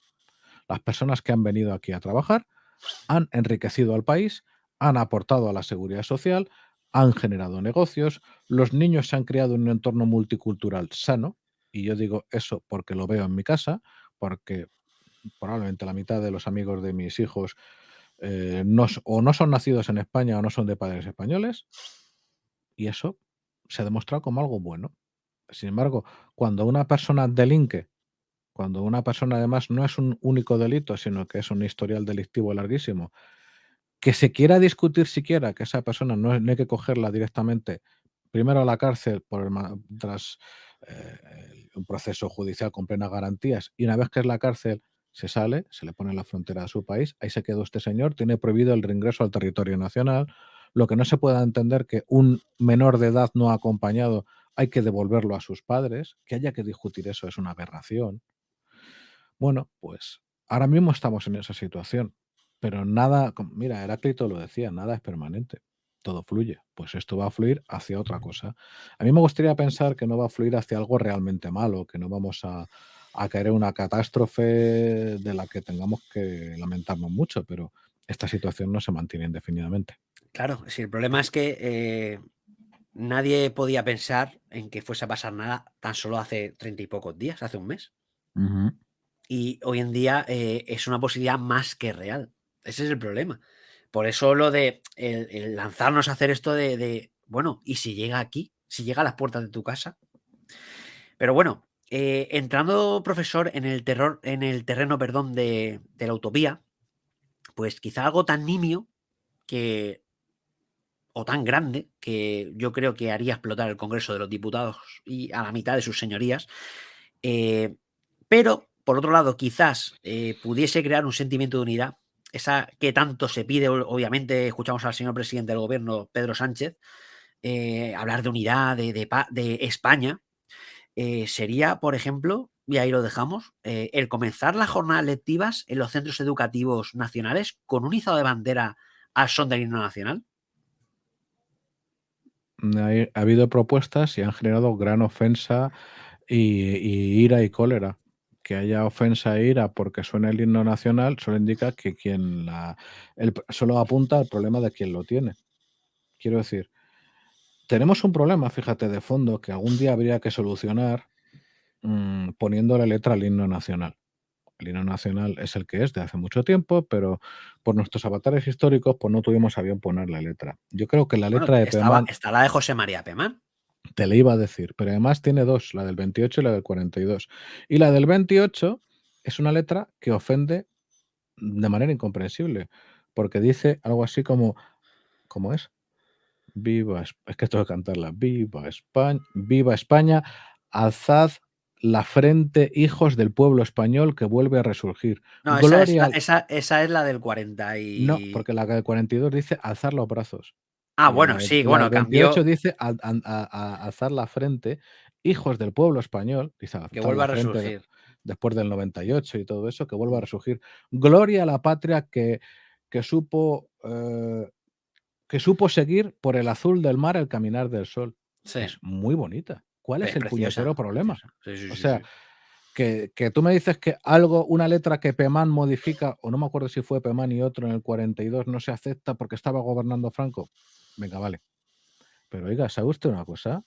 El himno alemán, antes, durante y después de Hitler, ha empezado igual. Deutschland, Deutschland, über alles an der Welt.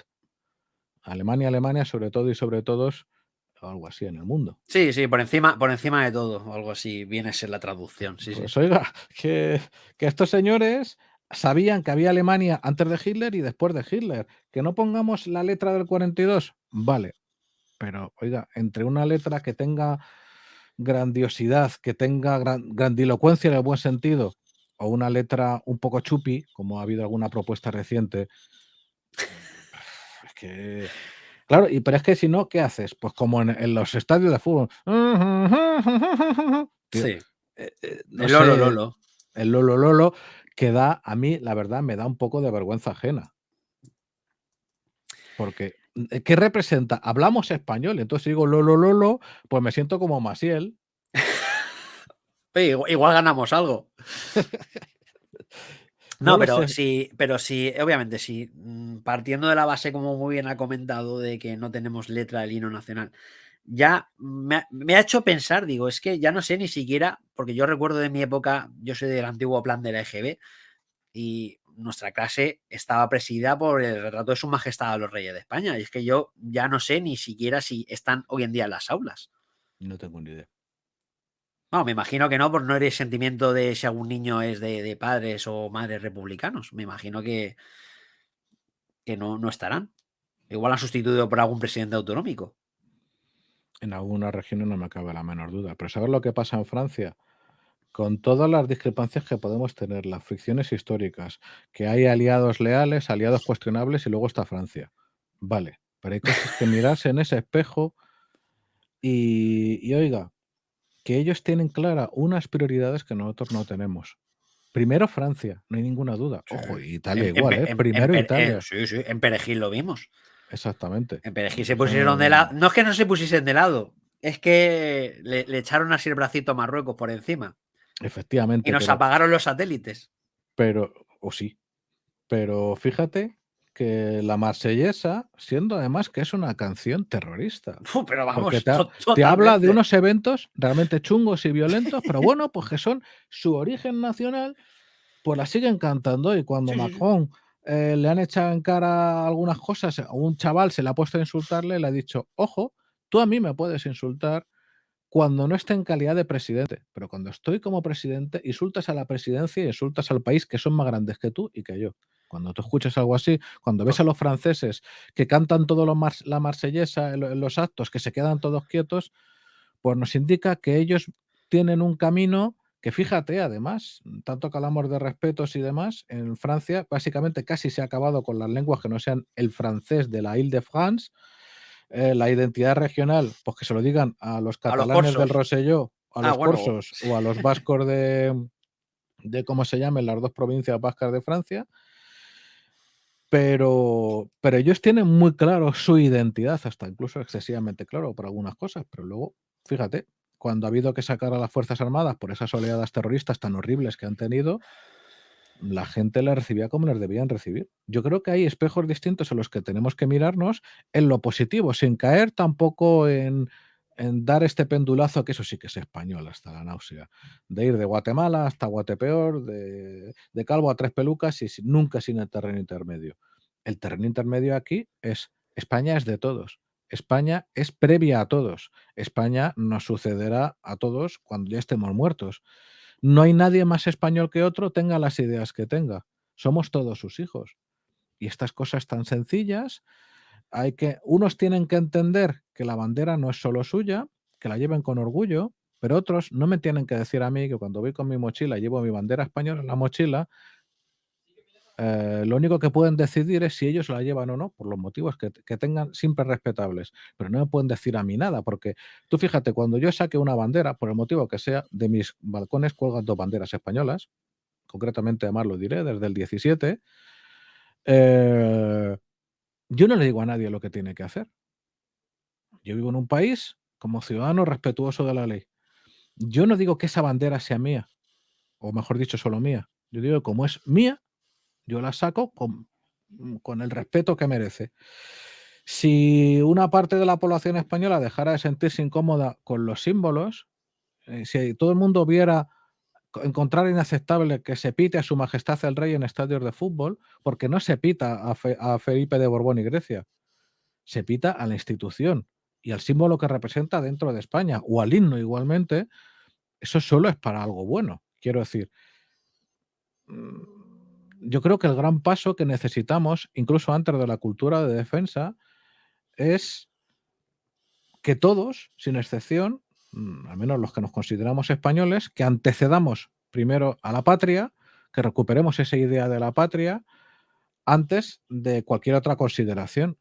Hay gente que yo creo que es irrecuperable, porque han sufrido taras educacionales, psicoafectivas, sexuales o yo qué sé qué, que te dicen, no, no, la patria no, ahora lo que importa es la matria. Bueno, Está bueno. bien, señora, eso me gusta, que se divierta, pero la mayor parte de la población es normal. Sí, por suerte sí, la verdad que sí. Claro, y patria no es un tema de género. Patria es un término etimológico que apunta a la identidad común, a la nación de la cual somos todos sus hijos. Porque aunque Totalmente. sea patria, España es nuestra nación y nuestra madre. Y nada más que añadir. Profesor, lo acabas de comentar haciendo un repaso de nuestros vecinos y me viene a la cabeza el refrán de que cada perrillo se lama y quieras o no, adquiere más sentido en estos días. Pero viendo cómo se está rearmando hasta los dientes o modernizando los trastos que tiene Marruecos, los argelinos que también que están ahí a la par a ver quién se rearma más. ¿Haríamos bien los españoles, y parece ser que así lo ha decidido también el gobierno, en fortalecernos o mentalizarnos como conjunto de la sociedad para poder llegar a defender el concepto España, patria, Estado, Integridad barrio? territorial. No, no, no, incluso barrio, hogar. Bueno, en el aspecto puramente de defensa, yo celebro lo que ha decidido Su Majestad el Rey Mohamed VI a través de las Reales Fuerzas Armadas marroquíes, que ha sido comprar ferralla carísima, que no la pueden mantener y que tienen, pues siguiendo su ya larga tradición, un montón de sistemas distintos, dispares y cuya logística, y lo sé de primera mano, no es un infierno, es el sexto infierno de Dante. Esas personas que les paga la factura a otro, porque ya me contarás qué petróleo tiene Marruecos o que, bueno, no voy a entrar más en detalles, han decidido seguir con el concepto de compra de sistemas militares de la Guerra Fría y posguerra fría. Burro grande ande no ande, lo que llamamos el arsenal barroco, el sistema exquisito, hipercaro, cuando siempre ocurre lo mismo. Ahora comprar F-16, Dios mío, es el fin. ¿Quién pilota el F-16? ¿Qué entrenamiento tiene? ¿Con quién opera? ¿Con qué radares funciona? Mm, Tantas y tantas y tantas cosas. En eso mismo, ¿sabes la única noticia que me preocupó? Y no poco. Los acuerdos que hubo vía acuerdos bilaterales con Israel, de montar fábricas de drones de pequeño tamaño. Eso sí que dije, eso es un cambio. Y no es Sí, un sí cambio a está. mejor para No, no, nosotros. no. Si está Israel por medio. Uy, Ojo, que nosotros tenemos sistemas israelíes a punta pala y ellos nos compran a nosotros, ¿eh? sí, sí, sí, sí, pero Pero que claro, los viene marroquíes un cambio compren de a. Uf, mentalidad. sí, Claro, claro. nuestro misil anticarro es israelí, el Spike, por ejemplo. Y ojo con el Spike, que si lo hubieran visto los rusos enfrente, la habrían pasado bastante mal. En fin, el tema es, a mí no me preocupa especialmente el rearme marroquí, sobre todo porque es un tema que tiene no poco de simbólico, de enseñar los dientes, de una disuasión comprando sistemas muy caros y muy capaces, disuasión al argelino, con el que comparte una hermosa y generosa frontera, con el que tiene una disputa brutal de hace mucho tiempo, etcétera, etcétera, etcétera. Y el argelino sí que tiene hidrocarburos, sí que ha comprado material ruso a expuertas, Y ahora yo, después de la que está pasando, me replantearía si han sido buenas compras, porque había mucho lirili y resulta que hay poco lerele. En fin, más allá de las compras, tú fíjate, a mí eso me resulta muy interesante, porque yo, por ejemplo, estoy absolutamente en contra de que se formen, dada la situación de nuestro país y que no podemos asegurar que todos los españoles tengan una lealtad elemental para con su país, unas milicias nacionales, como puede haber en Ucrania, aquí ahora mismo no son aconsejables. Y además tampoco son necesarias. Las personas que han servido con las Fuerzas Armadas forman parte de una reserva que, unida a la Guardia Civil, unido en no poca medida a la Policía Nacional, es más que suficiente para un conflicto probable, ni siquiera posible, que sería un conflicto híbrido. Lo que sí que hay que preparar son las mentalidades. Lo que sí que hay que preparar, yo creo, es a la necesidad de sacrificios, a la necesidad de que si hay un estado de excepción, hay que ser cooperativo con las fuerzas y cuerpos de seguridad del Estado. Y a partir de ahí me voy a permitir un excursus de un minuto deseando un imposible o improbable al menos, que es que, mira, que Su Majestad el Rey Mohamed VI siga comprando más hierro precioso y carísimo. Pero si nosotros, por lo que está pasando, aprendiéramos de los ucranianos y dejáramos nuestros obscenos programas de armamento principales y cambiáramos de filosofía hacia material capaz y sencillo, estaríamos apostando por la disuasión más efectiva de todas, que es saber que después de ese ejemplo, si sacas la mano a pasear con eso, el otro tiene un problema como no lo sepa parar. Esto es parar, qué sé yo. Así de claro, el programa Eurodrone, que es un despropósito, que en 2035 vamos a tener un bimotor de alta altura que va a costar la friolera al menos de 150 millones de dólares por ejemplar. Y quien dice el Eurodrone, pues reconducir el FCAS, reconducir la Eurocorbeta, tantos y tantos programas que lo que ha demostrado este conflicto es que algunos son inaceptables y otros deberían bajarse muchísimo en prioridad. Y fíjate, lo que más me importa de todo en este sentido no es el hierro o ni siquiera la doctrina, son las personas que manejan ese hierro y las personas que diseñan ese hierro. Porque al contrario que en Marruecos, que ojo, ahora se le va a montar una fábrica. Parece ser que Rafael en teoría les iba a montar una fábrica, veremos cómo acaba el sainete. Pero es que nosotros hemos perdido fábricas, Pedro. Sí. Es que nosotros, las pymes españolas de defensa, y tengo el honor de ser amigo de algunos creadores de pymes, de defensa me refiero, se las ven y se las desean. Y no pocas han cerrado. Y tenemos a jóvenes talentosísimos y a veteranos con más mili que cascorro, viendo peligrar sus puestos de trabajo, viendo que los proyectos no logran arrancar. Y eso es el verdadero patrimonio que hay que proteger. Esas cabezas, primero, esos corazones que van a empuñar los sistemas de defensa, darles a los soldados, pues hombre, en su momento cuando se apuntaron los profesionales había dado los 45 años, pero lo mismo hay que darle una repensada a eso, ¿verdad? Lo Yo mismo creo que sí. tenemos que buscar unas salidas mejores para eso y para el modelo. Pero luego a la industria de defensa Apoyarla, claro. hay que dejar que siga cayendo hacia el barranco. Hemos perdido, cuando tú y yo éramos jóvenes, perdimos la capacidad de diseñar rifles y ametralladoras. ¿Es así? Cenmecerro, y con ella se perdieron varias generaciones de diseñadores de altísimo nivel europeo. Se rompió la cadena. Hemos perdido la capacidad de fabricación. La fábrica en Coruña cerró. Estamos a punto de perder la capacidad de fabricación de cartuchería y munición de mediano calibre. En algún momento hay que decir hasta aquí. No puede Claro. ser. Pero eso fue el peaje a Europa. Eso es muy curioso y te voy a explicar por qué. Como tú has sido soldado de España, no sé si en tu unidad tuvisteis que manejar o estarías cerca seguro del uso de la lanzagranada Santa Bárbara con su granadar de 40 milímetros. El último lote que se ha comprado una empresa rumana. Y esa empresa rumana, europea, pero que no es el amo francés o el amo alemán, pagó, no me acuerdo si 2 o 5, o sea, la oferta era, no sé si de 2 o de 5 céntimos menos por granada que la oferta española. Y que quiera entender, que entienda. Pues sí, porque nosotros, o bueno, no mi reemplazo, porque yo era profesional, fuimos los que introdujimos, o nos tocó introducir el HK, Pero anteriormente, pues nosotros fuimos de los que hicimos la instrucción con el chopo, con el C, con el L, con el LC, y claro, pues cambió todo. O sea, hasta una tontería como era el cuerpo a tierra, acostumbrados a clavar la culata, tuvimos que cambiarlo para no romper las culatas de plástico que eran de la checa. Y decíamos, Ya pero ves. ¿esto cómo se hace? Y pasamos pues de producto nacional, que es muy valorado porque obviamente el CEDME nuestro es valoradísimo. En África se pirran por él. Los alemanes, los propios alemanes, el CEDME para ellos era una maravilla.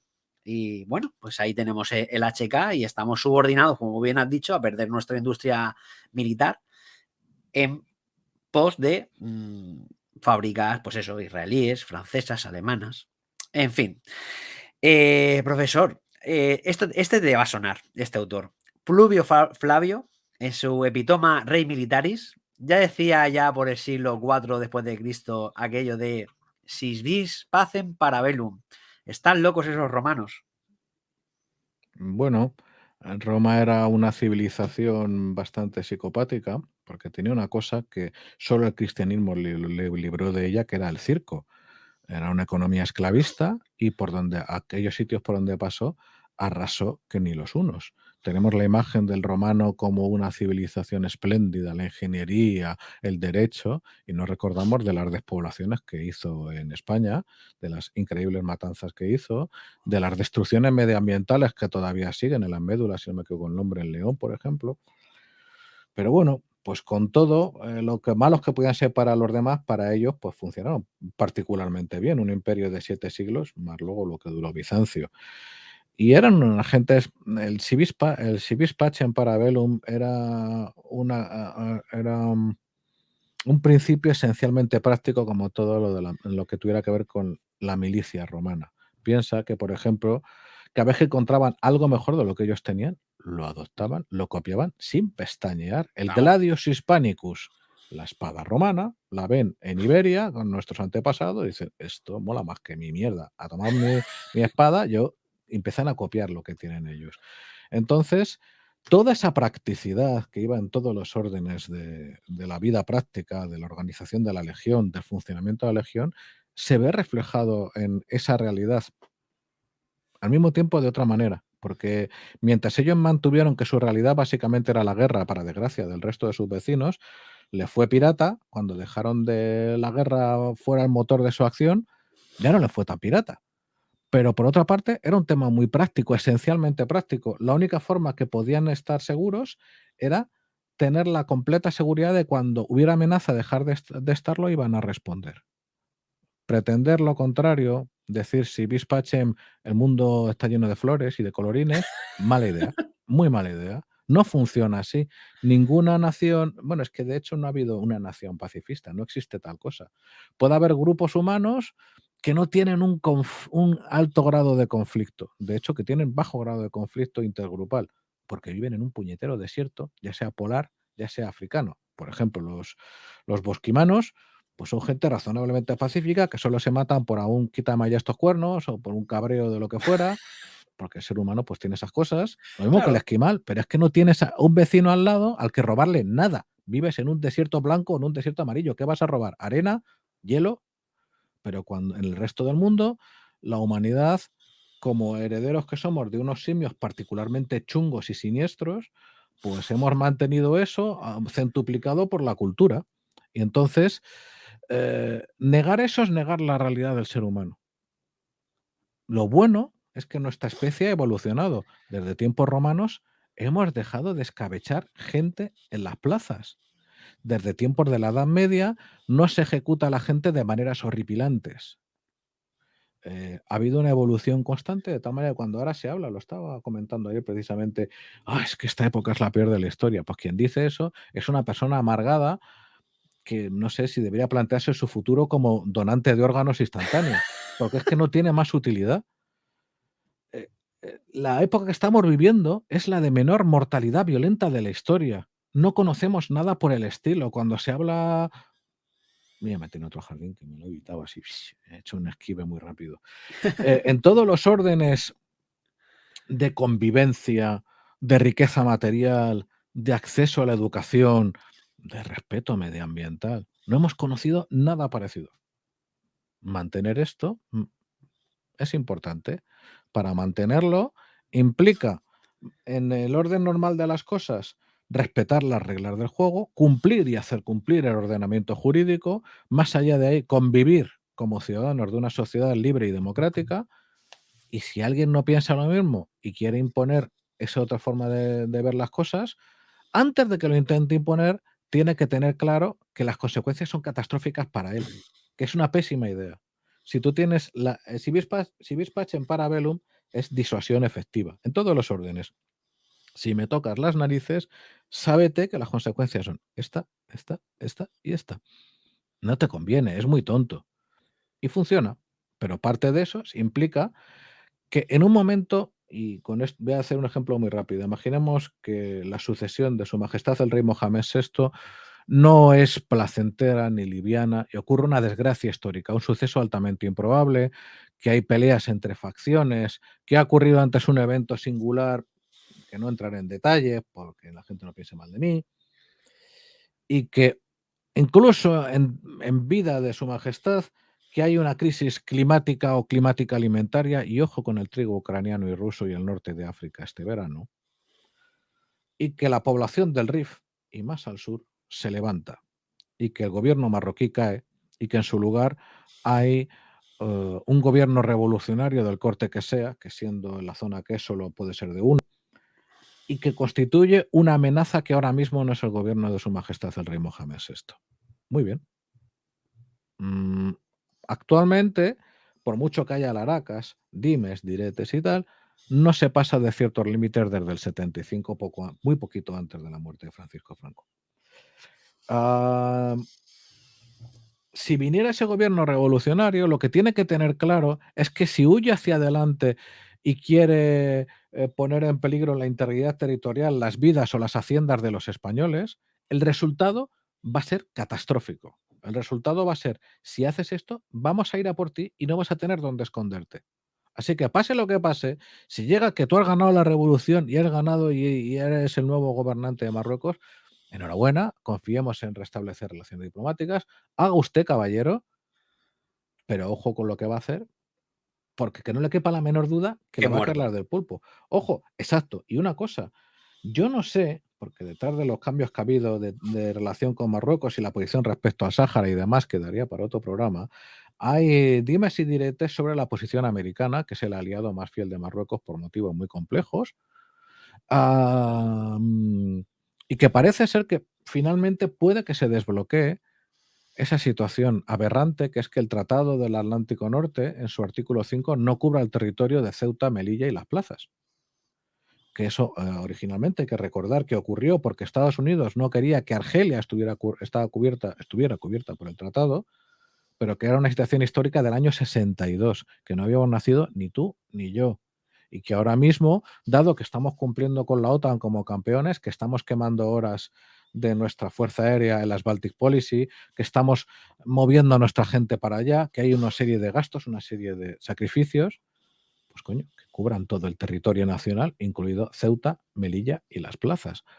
Lo que pasa es que no sé cuáles son los obstáculos actualmente, después de este extraño paso que se ha dado, para el cambio en el tratado. No lo sé. Pues no sé, estará en la carpeta de secretos de Estado y jamás lo sabremos. Pero bueno, ante esta hipótesis realizada, esperemos que la enfermedad, perdón, que lo hemos dicho, de Su Majestad Mohamed VI, no haga ver esto en un futuro cercano. En fin, pero yo creo que todo esto es un apunte, pues, copiando otros modelos de países, como bien has comentado. Si en otro país hubiese pasado lo que pasó este verano en Ceuta o pasa en Melilla, pues mandas a tu ejército hasta Castillejos, te estableces allí y dices, la próxima voy hasta Rabat.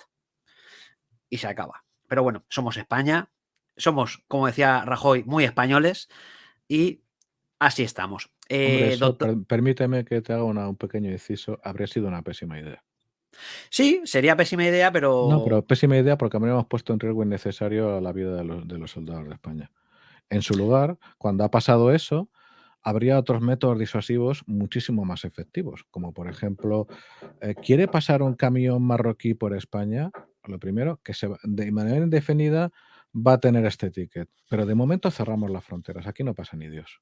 sí, darle donde más duele, Exactamente. en el bolsillo. No, ¿Mm? pero me refería a esto de Castillejos, porque hemos visto cómo esa política la ha llevado a cabo Rusia, no efectivamente en Ucrania, pero sí la ha llevado a cabo, la llevó en Georgia y en otros puntos del bloque exsoviético, tú me tocas las narices, no te preocupes que te digo mi ejército allí, estoy un tiempecito y me retiro y ya pues bajan los humos. Pero bueno, obviamente donde a día de hoy donde más duele y se ha demostrado que Rusia lo está pasando mal o parece que lo está pasando mal es cuando te tocan el bolsillo, en este caso el rublo. Tú imagínate Eh, que se dice, no, no, mire, como somos todas las decisiones europeas se toman por unanimidad, a partir de ahora hay veto permanente para la renovación de cualquier acuerdo con el reino marroquí. Ya está. O sea, no, a partir de ahora, conforme se vayan acabando los plazos de los acuerdos, no se firma ni uno. Usted no puede exportar ningún tipo de producto alimenticio, ponemos veto, tal, ponemos veto. Siga fastidiando, que de verdad, que esto es un superpoder, se llama ley. sí, sí, sí, sí. Luego estarían los conflictos de intereses y los franceses empezarían con el oh la la, ¡Ulala! oh la la. Doctor, pues para terminar, voy a proponerte poner un titular a esta charla y no es me he metido o he esquivado meterme en un jardín muy profundo, pero me gustaría que, ya que particularmente desde Permiso para Clave propusimos la cultura de la defensa en España, pero después de nuestra charla y viendo cómo la hemos ido desarrollando, ¿cuál sería el titular para este programa? Mm, hacia una recuperación de España, o hacia una recuperación de la idea de España. Me gusta. Pensar en el optimismo, pensar en que nuestros hijos tienen una visión mucho menos acomplejada de su identidad y de sus símbolos. Yo lo veo ahora en los adolescentes, que eso de que llevar la bandera española en nuestra época era un símbolo de facha peligroso, eso se ha terminado. Y eso no tiene por qué significar nada agresivo, insisto. Todos somos españoles. España es la madre de todos y nuestra bandera le representa a todo el que la quiera enarbolar. Entonces, ¿por qué no pensar que se puede dar eso? Insisto, no veo cómo en la zona donde se le rechaza. Eso ya es un hecho. Pero en el resto, donde no hay otra bandera o no hay otra bandera tan importante, y perdón, si me ponen lado a lado la bandera de las 7 estrellas absurdas de mi comunidad autónoma o la bandera de los 4 colorines de La Rioja o la bandera andaluza o extremeña, es entre eso y la bandera española que hay que explicar.